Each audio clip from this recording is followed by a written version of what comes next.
Babu adabil qada'il hajah. An Anas bin Malik radhiyallahu anhu qala kana Rasulullah sallallahu alaihi wasallam idza dakhala al-khala'a wa da'a khatamahu akhraja arba'ah. Kata Anas bahwa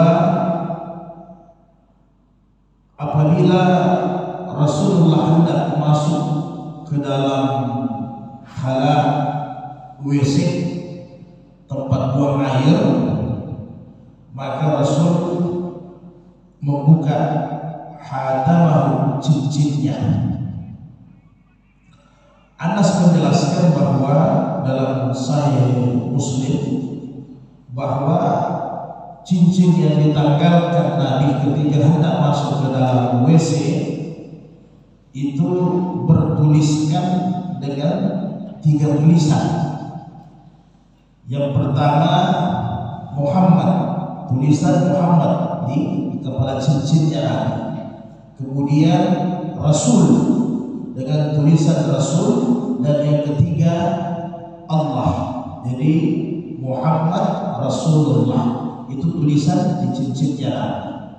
Kemudian dijelaskan dalam hadis-hadis sahih, ini biasanya cincinnya Nabi ini berfungsi untuk menjadi cap. Kalau kita sekarang stempel, jadi stempel. Biasanya Nabi mengirim surat, di samping Nabi berdakwah lewat mengirimkan sahabat-sahabat ke satu tempat, ke satu daerah untuk menyampaikan Islam. Nabi juga kadang berdakwah melalui surat, dikirim kepada pembesar-pembesar di satu gua, di satu suku. Biasanya dikirim surat ke raja-raja. Orang punya, karena dulu masih ada istilahnya keturunan-keturunan kasta. Nah, itu biasanya Nabi tulis surat kepada mereka untuk mendakwakan Islam, yang ujung-ujungnya di bawah surat itu dicap Muhammad dan Rasulullah. Jadi penggunaan cap itu sejak zaman Nabi itu sudah sempat digunakan. Kemudian Anas sebutkan dalam hadis sahih, ini cincin Nabi ini setelah Rasulullah meninggal dipegang oleh Abu Bakar sebagai khalifah pertama, Khulafaur Rasyidin. Baru setelah Abu Bakar meninggal dipakai lagi oleh Umar bin Khattab. Setelah Umar bin Khattab meninggal dipakai lagi oleh sahabat Utsman bin Affan sebagai khalifah yang ketiga.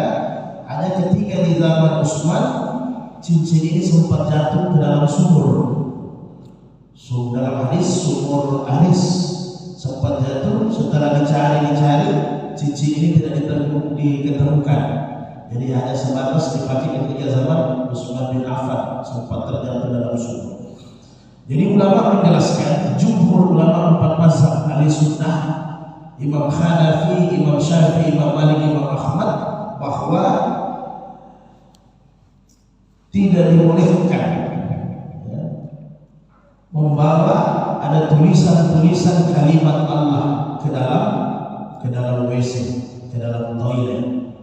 Jadi sehingga Nabi ketika mau keluar sempat ditanggalkan, ditaruh di luar, begitu. Nah, jadi jangan membawa, sehingga jumhur ulama mengkiaskan ini cincin yang bertuliskan Allah, termasuk dikiaskan oleh jumhur ulama Al-Quran Mushaf Al-Quran jangan dibawa masuk ke dalam WC. Kemudian hal-hal yang berkaitan dengan tentunya tulisan-tulisan Allah jangan sampai kita bawa. Jadi biasanya juga kadang sadar atau tidak sadar, ada juga kadang masih ada sebagian itu orang pakai pakaian jimat, mungkin apa pemanis atau apa saja, simpan di dompet dengan tulisan-tulisan ayat dan sebagainya. Nanti di babak berikutnya akan dibahas. Ada yang dibolehkan, ada yang tidak dibolehkan, yang diharamkan, karena bisa masuk kepada berkaitan dengan tauhid syirik. Ya. Jadi jangan sampai membawa rusak Al-Quran. Bahkan cincin yang ada bertuliskan Allah, Nabi tanggalkan di luar. Kemudian dari Anas radhiyallahu anhu juga kana Nabi sallallahu alaihi wasallam idza dakhala khala'a qala, apabila kamu hendak masuk ke dalam WC ucapkanlah doa ini. Semua kita mungkin sudah sering amalkan. Allahumma inni a'udzubika minal khubuthi wal khaba'is. Akhrajahu sab'ah sahih. Apabila hendak masuk ke dalam WC, berdoalah, ya Allah, aku berlindung kepada Engkau dari kejelekan. Diartikan biasanya populer setan laki-laki dan setan perempuan. Nah, karena biasanya memang WC ini tempatnya setan. Dalam hadis-hadis sahih lalu mungkin di bab azan sudah pernah kita bahas bagaimana kalau muazzin azan maka setan itu lari sampai terkentut-kentut masuk ke dalam WC. Setelah selesai azan, setan datang ulang untuk mengganggu manusia. Setelah kata Rasul orang kamar, maka setan lari lagi sampai terkentut-kentut dalam WC. Nanti setelah kamar kalau setan datang lagi mengganggu dengan bisikan-bisikannya, kaza wa kaza min syarri fi sudurin nas, dengan bisikan-bisikan ke dada, ke telinga, ke hati orang-orang yang sementara ibadah. Jadi boleh diamalkan doa ini. Jadi ulama sepakat, jumhur ulama, doa ini dibaca ketika di luar WC, jangan di dalam. Jadi sebelum kita melangkah kaki kiri masuk ke dalam WC, dibaca doa ini di dalam, di luar WC. Nah, kita baca doa ini, minta perlindungan agar supaya, karena di kamar mandi ini tempatnya setan. Sehingga dalam hadis yang lain, hadis hasan, Rasul menjelaskan bahwa jangan memutuskan perkara dalam WC. Jadi kalau kita ada mengancang-ancang sesuatu, merencanakan, jangan putuskan perkara itu dalam WC, karena terlalu banyak ikut campur setan. Nah, jadi jangan jadikan WC tempat musyawarah. Jadi makanya ulama menasihatkan secepat mungkin kalau sudah habis keperluan di kamar WC langsung keluar, jangan berlama-lama dalam WC. Demikian juga Anas radhiyallahu anhu kana Rasulullah sallallahu alaihi wasallam yadkhulul khala'a fa ahmilu ana wa gulamun nahwi idawatun min ma'in wa anazatan fa yastanji bil ma'i. Muttafaqun alaihi, Bukhari Muslim. Adalah Rasulullah, kata Anas, masuk ke dalam WC, hendak masuk ke dalam WC, maka aku dengan satu lagi seorang anak, dua orang, Anas dengan satu gulam, satu anak muda yang lain, mengambilkan Nabi air untuk dipakai Nabi hendak masuk WC. Maka saya mengambilkan Nabi air dengan tempat air, tempayan, emberlah dengan tongkat. Fayastanji bil ma'i, maka Nabi beristinja dengan air yang saya siapkan. Jadi air yang saya siapkan. Jadi ulama menjelaskan bahwa sebelum kita masuk WC, siapkan alat istinja, termasuk air, alat untuk bersuci, membersihkan. Jadi jangan buang air, airnya belum ada. Jadi kalau sekarang ya alhamdulillah semua fasilitasnya serba ada. Ini yang jangan sampai terjadi. Biasa mungkin kita musafir atau di tempat-tempat lain, jadi disiapkan dulu airnya, baru kita buang air. Kalaupun tidak ada air, nanti di pembersihan najis akan kita bahas di lain waktu, bahwa nanti ada beberapa alat-alat untuk beristinja, termasuk air, termasuk batu dan sejenisnya. Jadi sebelum masuk ke dalam kamar mandi, hendaknya disiapkan airnya. Hanya yang biasa persoalannya kalau kita kebelet. Nah, kalau WC-nya bagus, alhamdulillah. Kalau kita sudah kebelet, tidak sempat siapkan, ya ini resikonya besar. Jadi disiapkan air sebelum masuk. Ini Anas karena dulu tidak ada keran. Jadi Anas bin Malik bukan hanya menyiapkan air untuk Nabi buang air, semua untuk Nabi wudhu di tengah malam. Anas bin Malik ini salah satu sahabat yang hikmat membantu Nabi kurang lebih selama 12 tahun lamanya di rumahnya Nabi. Lebih lama beliau dari Abu Hurairah. Kurang lebih 12 tahun. Dia bantu semua keperluan Nabi, termasuk menyiapkan air wudhu dan air untuk Nabi buang hajat. Kemudian Mughirah bin Syu'bah radhiyallahu anhu qala lin Nabi sallallahu alaihi wasallam khuzil idawata fantalaka hatta tawaraha anni faqala hajatahu mutafakkun alaihi. Jadi Rasulullah berkata kepada Mughirah, ambil itu wadah tempat air, karena Nabi membuang air.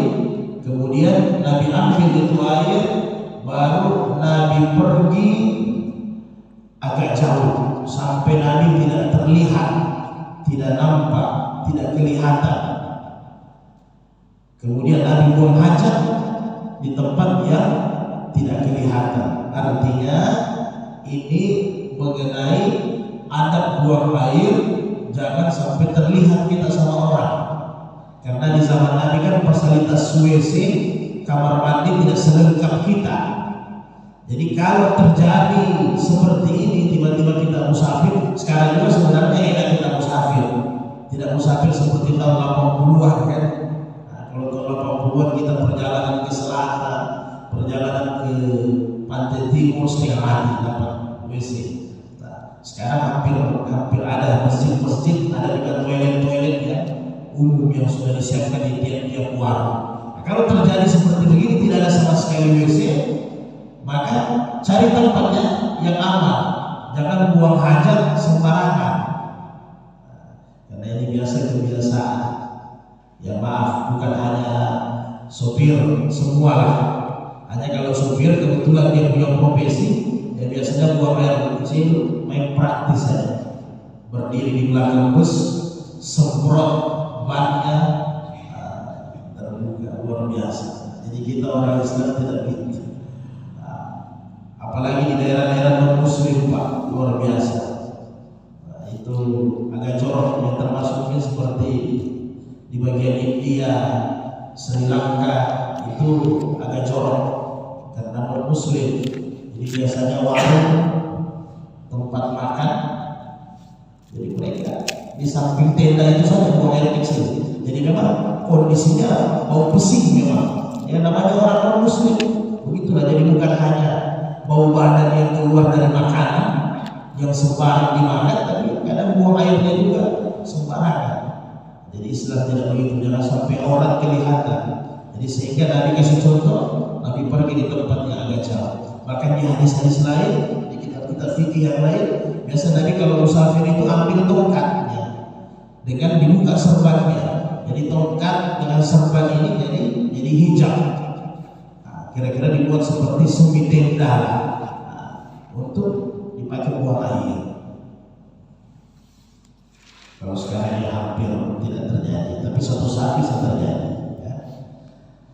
Jadi buang air cari tempat yang sunyi, tapi jangan juga terlalu di hutan-hutan. Kalau dipastikan di situ ada binatang berbisa kan repot juga. Pas buang air kepalanya hilang. Jadi dicari yang tempat memang aman. Jangan juga ke hutan-hutan yang memang di situ ada binatang buas, tidak boleh juga. Kemudian An-Nabi Hurairah radhiyallahu anhu kata Rasulullah sallallahu ittaqu lil 'alain alladhi yatahalla fi tariqin nas au zillihum. Nah, ini rawah Muslim. Jadi kata Nabi, ini tempat-tempat yang tidak diperbolehkan kita buang air. Kata Rasul, jauhilah dua perkara perbuatan yang sangat kata kasarnya itu li'anaini kayak dilaknat. Dua perkara yang sangat tidak disuka oleh Allah. Kalau kata kasarnya dilaknat oleh Allah karena merugikan orang banyak, yaitu buang air di tariqin nas, tempat manusia berlalu-lalang, jalan yang dipakai oleh manusia. Kemudian di mana orang berteduh, di mana orang biasa pakai untuk berteduh. Jadi jangan buang air di situ. Walaupun mungkin sudah malam hari, jadi cari tempat yang aman, karena itu biasanya besok dan seterusnya tempat itu dipakai jalan orang. Nanti gara-gara itu orang bau. Apalagi tempat itu dipakai berteduh orang. Nah, dalam hadis yang lain ditambahkan wa zada Abu Daud an Mu'az radhiyallahu anhu al-mawaridah. Nah, termasuk yang dilarang itu ittaqul malah anis salasa al-baraza fil mawaridi wa qani'at tariq. Nah, jadi termasuk yang dilarang di mana di situ mata air. Sudah tahu mata air, kita buang di mata air di situ kotoran. Jadi pada dasarnya intinya Islam lebih melihat kepada kehidupan sosial, jangan merugikan orang. Di situ mata air, di situ kita buang air. Di situ tempat air berkumpul, di situ kita buang air, tidak boleh. Kemudian di situ manusia berlalu-lalang, itu adalah jalan umum, janganlah buang air di situ. Di situ tempat berteduh, jangan buang air di situ. Ditambahkan oleh Ibnu Abbas, termasuk di dalamnya dari Tabrani, bahwa nahya anul kada'il hajati, termasuk hal yang dilarang oleh Rasul, tahta asjari, di bawah pohon. Jadi jangan buang air di bawah pohon. Kemudian musbirati wa sifatin nahril jari, di bawah pohon. Kemudian di bawah pohon yang berbuah, pohon rambutan, pohon mangga, kita balik di situ. Jangan, itu pohon dimakan manusia. Jadi jangan buang air kecil, buang air besar di tempat-tempat demikian. Termasuk di pinggir-pinggir sungai. Jadi cari tempat yang mengalir, jangan di pinggirnya, cari tempat yang mengalir, tempat buang air. Jadi ini lebih bab ini pada malam hari ini lebih banyak lari ke masalah adab ya, masalah adab. Nanti Jumat depan kita sambung dengan mandi janabah, hukum mandi janabah.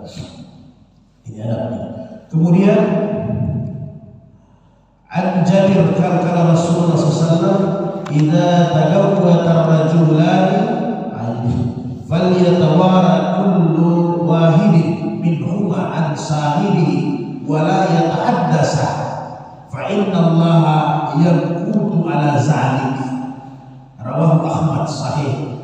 Nah, ini juga di kampung-kampung ini. Kalau kita tahun 80-an 90-an masih dapat ini di kampung. Jadi kata Rasul, apabila ada dua orang laki-laki yang buang air, jangan buang air bersama-sama, terpisah. Ya kalau sekarang ada kamar mandi, ada WC, jangan satu WC dua orang masuk ke dalam. Tak boleh.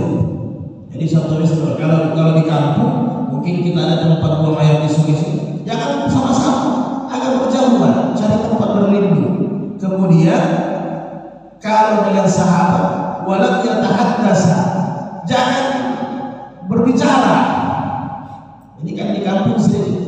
Mungkin kalau daerah-daerah perkampungan sampai sekarang masih ada, sampai 3 buang air sambil berdoa, sambil cerita. Jadi jangan. Karena biasa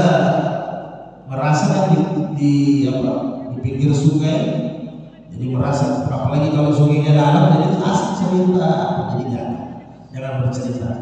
Bahkan ketika kita di WC pun dilarang untuk berbicara. Jadi begitu juga menyanyinya sebenarnya bukan hanya di WC, di luar juga begitu, juga doa. Jadi kalau belum bisa putus doa, ya jangan berdoa di WC. Jangan isap api neraka di WC lah, di luar sana. Jangan berbicara. Bahkan dalam hadis-hadis saya, apabila kita sementara yang lalu sudah kita bahas, ketika ada saudara kita yang beri salam, Assalamualaikum, ente di WC, jangan jawab Waalaikumsalam warahmatullahi wabarakatuh, masih lengkap gitu. Jadi cukup berdengar saja, kasih isyarat saja bahwa kita berada di WC, jangan jawab salam. Nah, begini. Jadi walaupun 2 orang, jangan masuk dalam satu kamar mandi 2 orang. Kemudian jangan berbicara, walaupun di pinggir sungai jangan berbicara, akan menjauh. Karena kalau di kampung-kampung biasa dia bawa dengan gitar, ya. Dibawa dengan gitar. Saya di kampung saya juga begitu. Jadi ada gitar-gitar dibuat yang kecil-kecilan. Katanya kalau tidak pegang gitar, tainya langsung keluar. Jadi biasa paling kalau dapat orang, saya pernah dapat di kampung, karena memang suaranya bagus, suaranya bagus. Akhirnya ditunggu dia kapan sih pulang buang air, karena kita punya tempat buang air kan tidak ada di rumah. Ada tempat-tempat di pinggir sungai dibuat di rumah, itu tempat buang air umum satu kampung. Jadi artinya kalau satu orang berak, satu kampung tahu si pulang itu berak. Jadi karena suaranya bagus, orang datang kumpul, bukan antri berak, mau dengar suaranya menyanyi. Jadi persoalan, jadi jangan adabnya jangan sampai lah. Kemudian ada dikatakan radhiyallahu anhu kalau Rasulullah SAW. Nah, jadi berbicara dengan hal-hal yang tadi semua, kalau kita lari ke 4 mazhab ahli sunnah, semua sepakat itu sebatas makruh, ya. Hukumnya secara fikih sebatas makruh. Jadi hal yang makruh kalau kita tinggalkan kan dapat pahala, jangan dibiasakan. Nah, walaupun ada sebagian ulama selain Syafi'i, ada sebagian ulama Hanafi itu memakruh tahrimkan, jadi hampir mendekati haram. Jangan dibiasakan. Kemudian kala Rasulullah la yamassana ahadukum zakarahu biyaminihi wa huwa yadun wa la yatamassa minal khala'i biyaminihi wa la yatanaffas fil ina'i, muttafaqun alaihi, Bukhari Muslim. Jadi kata Rasulullah, janganlah kalian memegang zakar kemaluan dengan tangan kanan, apalagi kalau buang air. Nah, kemudian begitu juga kalau kamu kencing. Jadi kalau kamu kencing jangan gunakan tangan kanan, baik untuk beristinja, baik untuk memegang. Jadi jangan dipakai tangan kiri. Demikian juga wala yatamassa minal khalaya, dalam di WC jangan memanfaatkan tangan kanan, kecuali untuk kalau sekarang kan timba air, jadi jangan dipakai untuk membersihkan kotoran dengan tangan kanan. Demikian juga wala yatanafas fil ina'i, jangan bernapas di dalam tempat minum, cangkir dan sebagainya. Ini sudah pernah kita bahas, tidak boleh bernapas karena udara yang keluar secara kesehatan CO2, udara yang masuk O2. Jadi ketika kita tiup di tempat minum, berarti CO2 yang ada itu limbahnya, ya, secara ilmiahnya itu udara yang tidak bagus. Karena biasa kita sering-sering air panas, jadi karena terlalu panas, makanya bikin kahwa, bikin teh dicampur saja pas setengah-setengah. Kemudian ini lain cerita lagi. Jadi Imam Syafi'i menjelaskan kecuali jumhur Imam Malik juga, ya, kecuali tangan tangan kiri ada cedera, itu kan lain cerita. Atau memang ada yang tidak punya tangan lahir, tangan kiri dia hanya punya tangan kanan, itu lain cerita. Itu tentunya sifatnya sudah darurat. Ya. Tiba-tiba tangan kiri ada luka, ada di bahu, itu lain cerita. Ini di luar daripada darurat. An Salman radhiyallahu anhu, laqad nahana Rasulullah sallallahu alaihi wasallam an nastaqbil al-qiblata bi ka'id aw bawlin